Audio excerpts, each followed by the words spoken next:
Gaston Bachelard, la poétique de l'espace. S'il y a une philosophie de la poésie, elle doit naître et renaître à l'occasion d'un vers dominant. Un philosophe doit oublier son savoir s'il veut étudier les problèmes posés par l'imagination poétique. L'image poétique n'est pas soumise à une poussée, elle n'est pas l'écho d'un passé, mais relève d'une ontologie directe. Le poète parle au seuil de l'être. C'est dans le retentissement que nous trouvons les vraies mesures de l'être d'une image poétique.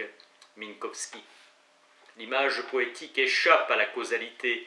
L'image émerge dans la conscience comme un produit direct du cœur, de l'âme, de l'être de l'homme saisi dans son intellectualité. L'image poétique est variationnelle. Elle n'est pas comme le concept constitutive. On demandait aux lecteurs de poèmes de ne pas prendre une image comme un objet, mais d'en saisir la réalité spécifique. L'image, dans sa simplicité, n'a pas besoin d'un savoir. Le mot âme est un mot immortel. C'est un mot du souffle, modification du souffle chez les peuples selon Charles Nodier. L'âme possède une lumière intérieure, une vision. Le peintre est un producteur de lumière. Dans les poèmes se manifestent des forces qui ne passent pas par les circuits d'un savoir. Le poète pose le problème phénoménologique de l'âme en toute clarté. Pierre-Jean Jouve écrit « La poésie est une âme inaugurant une forme, puissance première ». Le poème nous prend tout entier, saisi de l'être par la poésie, résonance, retentissement. Une image poétique met en branle toute l'activité linguistique. L'image poétique nous met à l'origine de l'être parlant, être nouveau de notre langage. Nous ne prenons plus l'image poétique comme un objet, nous éprouvons sa valeur d'intersubjectivité.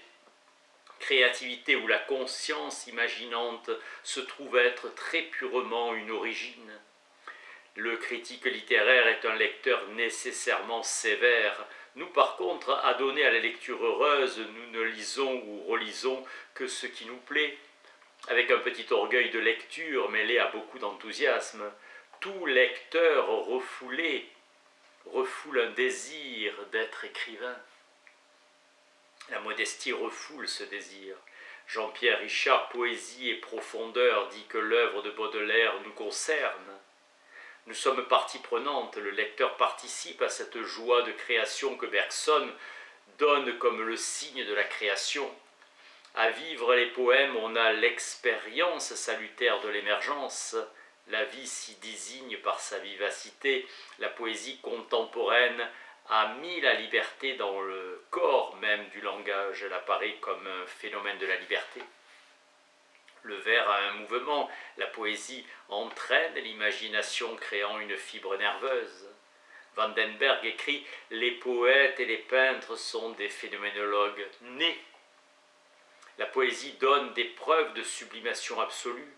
La conscience poétique est absorbée par l'image qui apparaît sur le langage. Cette image est sous le signe d'un être nouveau qui est un homme heureux, heureux en parole, malheureux en fait. La sublimation est une fuite vers la hauteur, c'est souffrance. Le poète offre le bonheur de parole.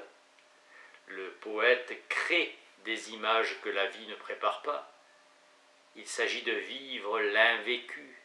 Le poète est celui qui connaît, qui transcende et qui nomme ce qu'il connaît. Il n'y a pas poésie, il n'y a pas absolue création, Jean-Pierre Jouve. Le poète devient un cas clinique pour Carl Gustav Jung. Le non-savoir n'est pas une ignorance, mais un acte difficile de dépassement de la connaissance. C'est à ce prix qu'une œuvre est à chaque instant cette sorte de commencement pur qui fait de sa création un exercice de liberté. En poésie, le non-savoir est une condition première. Le poète associe les images. Lescure dit « L'artiste ne crée pas comme il vit comme il crée ». L'imagination nous détache du passé et de la réalité, elle l'ouvre sur l'avenir. Avec l'image, nous tenons un véritable principe d'intégration psychologique. Croyant étudier les choses, on s'ouvre seulement à un type de rêverie. La raison est notre univers, nous vivons des fixations. La maison abrite la rêverie. Henri Bosco, par sa rêverie cosmique, apporte au lecteur un grand repos de lecture, participation à un onirisme profond. Une jolie habitation rend l'hiver plus poétique. Baudelaire nous mène au centre d'une rêverie. Les songes descendent dans un passé indéfini. George Sand dit qu'on peut classer les hommes selon qu'ils aspirent à vivre dans une chaumière ou dans un palais. La chaumière ouvre son cœur et son âme, la maison plus encore qu'un paysage est un état d'âme. L'enfant dessinera la maison qui abritera son bonheur. Le poète vit une rêverie devant les objets du monde. Toute intimité se cache. Valeur du nid, Henri David Thoreau, où l'arbre est le vestibule du nid. L'arbre est un refuge, maison joyeuse, qui est un nid vigoureux. La meilleure marque de l'émerveillement, c'est l'exagération. L'homme né de la pierre et la coquille nous suggère les rêveries de l'être mixte, dialectique du petit et du grand. Le frère jésuite Kircher prétend que sur le rivage de la Sicile, les coquillages de poissons qu'on a réduits en poudre renaissent et se reproduisent si on arrose d'eau salée cette poussière. Ces faits d'imagination s'attachent à des allégories qui traversent les âges, symboles de résurrection où on joint le caractère synthétisant des rêveries des puissances de la matière. La maison qui grandit à la mesure de son hôte est une merveille de l'univers. L'abbé de Valmont conclut que les coquillages sont de sublimes sujets de contemplation pour l'esprit. La spirale, le limaçon est toujours chez lui, en quelques pays qu'il voyage. L'image du Bernard l'ermite qui habite les coquilles abandonnées. Le rêveur est heureux d'être triste, content d'être seul et d'attendre. Sur ce fond lointain, l'enfance revient. Fait poétique qu'un rêveur puisse écrire qu'une courbe est chaude. Mais de combien nous prive de rêverie la lecture linéaire. Le conte est une image qui résonne, les images passent sans peine du petit au grand et du grand au petit. La rêverie n'est pas géométrique. Le macrocosme et le microcosme sont corrélatifs. Toutes les fleurs parlent, chantent, même celles qu'on dessine. Aimer jouer avec les mots, avec les impressions les plus éphémères, nous avouons notre volonté de rester superficielle. L'immensité intime, tout est lumière, douceur et sagesse, intensité de l'être qui se développe dans une vaste perspective. Rien n'exprime mieux le caractère intime de la notion d'immensité. La grandeur progresse dans le monde à mesure que l'intimité s'approfondit. L'espace est pour le poète comme le sujet du verbe se déployer, du verbe grandir. L'immensité dans le désert vécu retentit en une intensité de l'être intime. Philippe Diollet dit qu'il faut vivre le désert tel qu'il se reflète à l'intérieur de l'errant.